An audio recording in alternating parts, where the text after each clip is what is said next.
Hey everyone, I am Priyanshi Agrawal and welcome back to my YouTube channel.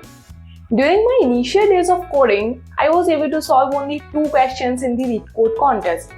But fast forward to 2 years, now I am also able to solve the 3rd question and sometimes 4th one too, depending upon its difficulty level, given that it's not too hard. But I'm not saying that it will also take 2 years for you as well to reach that level. No, but why? Because in this video, I will tell you the mistakes which I did while learning DSA so that you can learn from my mistakes and don't do those mistakes in your learnings, and you can apply the path which I will tell you for learning DSA so that you can fasten your learnings. So without wasting our time, let's get started. But before starting the video, if you haven't subscribed to my channel, then do subscribe to it as we are planning for more such amazing content. So the first learning or the first mistake which I did was, I was one of those people who say that let's watch this complete playlist at once.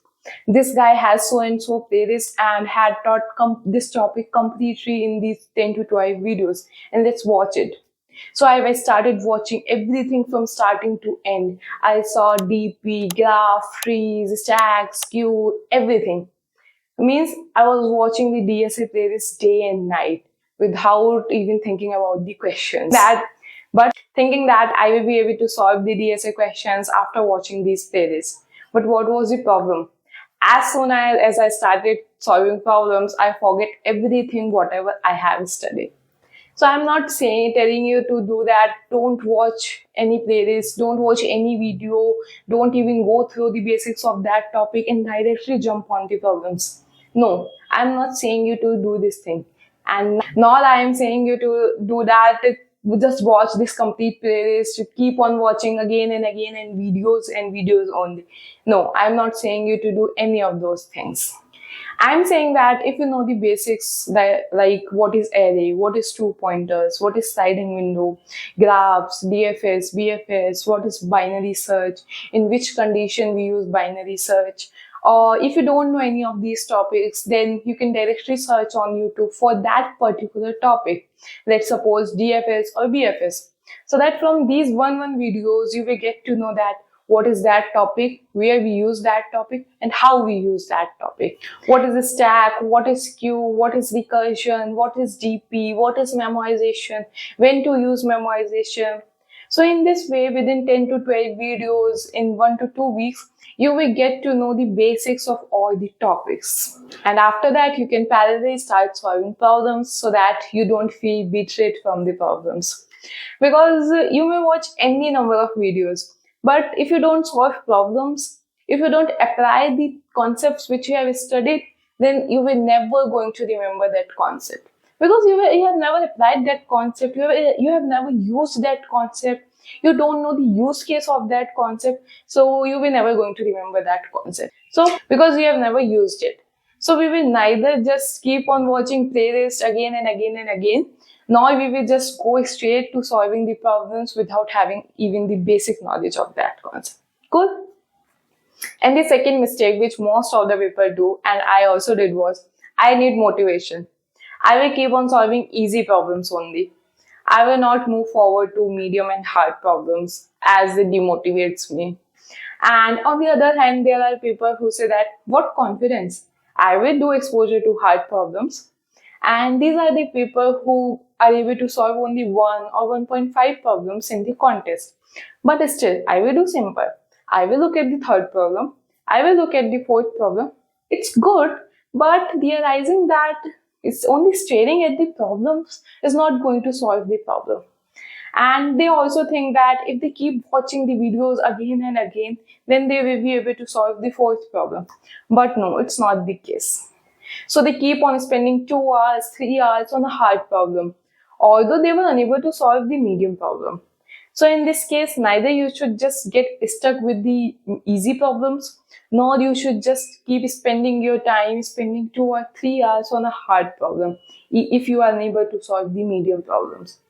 Go on gradually, like if you are able to solve easy problems, then take the problems of easy, medium and medium level. Focus on this range. We will also see the hard problems, but when we are able to solve the medium problems, when we are able to think around the medium problems. So don't just jump directly on the hard problems, otherwise you will just end up wasting your time only. Now the third mistake which people do, and I also did, was not managing your time properly while solving the questions. So in this case, there are two kinds of people. One who think that this is a DP question, this is a union find question or a try question, and I will not be able to solve this question. So they even don't spend 10 to 15 minutes on that question and just directly go and watch the solution or just leave that question. And on the other hand, there are people who take questions on their ego and end up spending around 2 to 3 hours on a single question. So we should give a problem an adequate amount of time. Like a medium problem requires a proper 30 minutes, or if you're at very early stage of your coding, then this time can be up to 45 minutes. Similarly, a hard problem requires proper 45 minutes. And if you're at very early stage of your coding, then this time can be up to 1 hour. So you should neither spend very less time on a problem and nor keep spending 2 to 3 hours on a problem. Because it might be the case that you don't know the concept which is getting used in that solution. So that's why get that concept. But at least it should not be the case that if you are not knowing that concept, then you are not giving it a try. So do give a try, but neither keep spending 2 to 3 hours on a question, nor just spend very less time or just leave that question. And let's say if you are unable to solve some problem and you have watched its video and then solved that problem, then do make sure to put it somewhere and revise it after 1 to 2 weeks.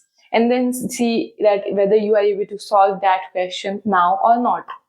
And if you get confused, like how to revise DSA, like I can learn DSA, but I find it difficult, like how to revise DSA. So I have made a detailed video on how to revise DSA, so you can watch that as well.